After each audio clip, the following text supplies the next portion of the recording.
मुख्यमंत्री नायब सिंह सैनी ने नव चयनित पटवारियों को दिए जाने वाले प्रशिक्षण की अवधि 1.5 वर्ष से कम कर 1 वर्ष करने की घोषणा की है। साथ ही अब से प्रशिक्षण की अवधि भी पटवारी की सेवा में शामिल होगी। विभाग में ज्वाइनिंग के दिन से ही पटवारी की सेवाएं शुरू हो जाएंगी। मुख्यमंत्री मंगलवार को पंचकुला में आयोजित 2605 नव चयनित पटवारियों के राज्य स्तरीय सम्मेलन को संबोधित कर रहे थे। उन्होंने नव चयनित पटवारियों को बधाई देते हुए कहा कि ये पहला अवसर है जब प्रदेश में पहली बार एक साथ 2605 नए पटवारियों की भर्ती की गई है।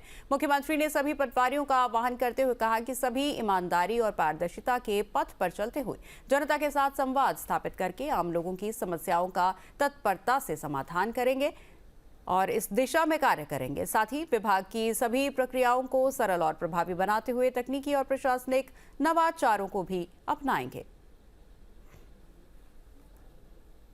आप सबको आज मैं बहुत बधाई देता हूं, शुभकामनाएं देता हूं। जितने हमारे नवनियुक्त पटवारियों के उज्जवल भविष्य की मैं कामना भी करता हूं।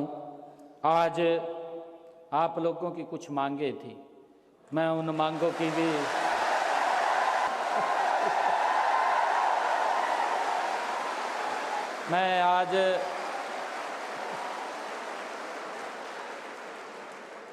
मैं यह घोषणा करता हूं कि पटवारी के पद पर पहले जो ट्रेनिंग थी वो 1.5 साल की थी, अब उसको 1 साल कर दिया जाएगा।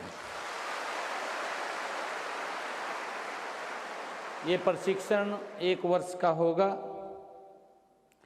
और प्रशिक्षण की अवधि आपकी सेवा में ही शामिल की जाएगी। जिस दिन आप ज्वाइन करेंगे,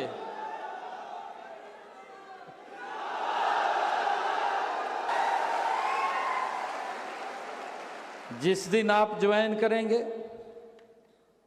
उस दिन से ही आपकी सेवा शुरू हो जाएगी। मेरा एक भतीजा MBA कर रखी, BSc कर रखी, वो मेरे पास आ गया का कहीं लगवाए थे। मैं कहा यार इतना खुला चल रहा मामला, किसी को कहने की जरूरत नहीं, तो मेरे पास क्यों आया? मैं कहा आप पेपर दो, मेहनत कर, लग जाएगा तो अपने आप। नहीं तो स्थितियां ये रहती थी, अखबार में पहली हेडलाइन बन जाती कि फलाने मंत्री का बेटा इस नौकरी पर लग गया। बन जाती है नहीं बन जाती? पहले ही हेडलाइन बन जाती। और जितना रिजल्ट आवा था लोग देखेंगे भाई यहाँ लग गया भाई, कहे तो आप लोग जो गरीब व्यक्ति था, जो पत्र व्यक्ति था, वो छूट जाता था, वो नहीं लगता था। परंतु सरकार ने कितना स्टैंड इसके ऊपर लिया है। मैं आज आप लोगों से एक संकल्प लेने के लिए यहाँ पर आया हूँ कि जहाँ पर भी हम बैठे ट्रांसपेरेंसी से काम करें। हम वो सरकार का चेहरा है कि सरकार आपके माध्यम से लोगों को दिखाई देती है कि ये सरकार बैठी है हमारी। हरियाणा सरकार अपने घोषणा पत्र के मुताबिक महिलाओं को 2100 रुपए प्रति महीने देने का वादा जल्द ही पूरा कर सकती है। बजट सत्र में सरकार इस पर मोहर लगा सकती है। इसके अलावा हरियाणा सरकार ने अंत्योदय नीति के तहत गरीब परिवारों को घर देने का भी लक्ष्य निर्धारित किया है।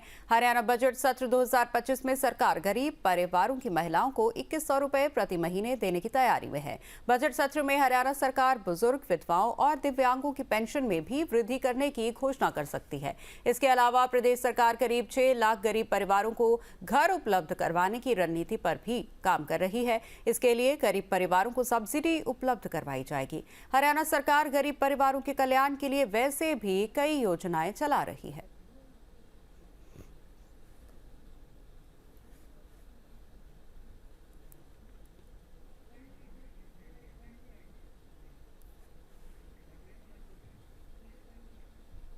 हरियाणा के मुख्यमंत्री दफ्तर में अहम नियुक्तियां की गई। इन नियुक्तियों को लेकर काफी लंबे समय से इंतजार हो रहा था। अब हरियाणा CMO में ओएसडी के साथ ही राजनीतिक सचिव और मीडिया सचिव की नियुक्ति हो गई है। इसमें 2 पुराने और एक नए चेहरे को सीएमओ में जगह दी गई है। इनमें वीरेंद्र सिंह बड़खालसा मुख्यमंत्री के ओएसडी होंगे। वो पहले भी सीएम के ओएसडी थे, उन्हें फिर से इस पद पर तैनात किया गया है। इसके साथ ही सीएमओ में पूर्व मीडिया सचिव प्रवीण अत्रे की फिर से एंट्री हो गई है। उनको फिर से मीडिया सचिव की जिम्मेदारी सौंपी गई है। वहीं सीएमओ में इस बार एक नई एंट्री हुई है। ये एंट्री तरुण भंडारी की है। तरुण भंडारी को मुख्यमंत्री के राजनीतिक सचिव के तौर पर नियुक्त किया गया है।